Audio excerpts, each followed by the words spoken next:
Hello guys, pag-usapan lang natin sina Daniel Padilla at Kyla Estrada. Ayon kasi sa bali-balita, Daniel Padilla bit-bit si Kyla Estrada sa outreach ng mga fanay.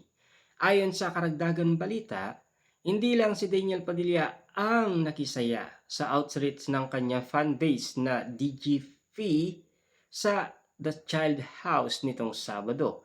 Kasama rin kasi niya ang naiintriga niyang karelasyon na si Kyla Estrada. Personal na nasaksihan ni Abante Entertainment reporter Ogie Rodriguez ang mag-apon nilang pagkikibanding sa mga batang may karamdaman sa center na dati na rin daw binibisita ni Daniel Padilla. Tila wala nang itinatago ang dalawa na game nakipag-picture kay Ogie at sa iba pang fans at masiglang nakisali sa event. Una na rin sila naispatan magkasama sa ilang pampublikong lakad kabilang sa isang concert ng Highway of Speed. Kamakailan nga ay sinasabi ni Carla Estrada, ina ni Daniel Padilla, na masaya siya para sa anak, lalo na kung totoo ang relasyon ng dalawa.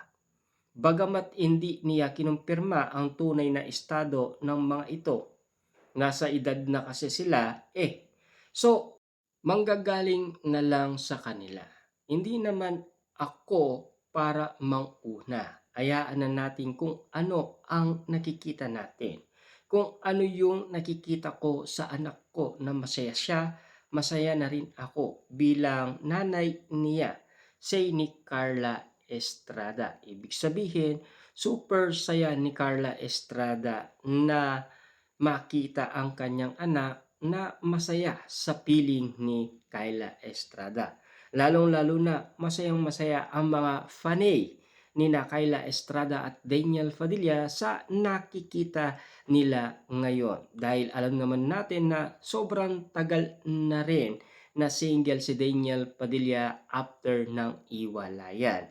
At least nakikita ng iba't ibang mga tao na mukhang nakamove on na sina Catherine Bernardo at Daniel Padilla sa kanilang relationship. Pero may ulang dumating kamakailan lang. Ayon kasi sa balibalita, kung ikasal man si Catherine Bernardo at si Daniel Padilla ay sila pa rin ang ending. Ibig sabihin ba nito, nauunawaan na nila ang isa't isa na mahal pa rin nila ang isa't isa. Kaya nga naman kasi gusto pa rin malaman ng iba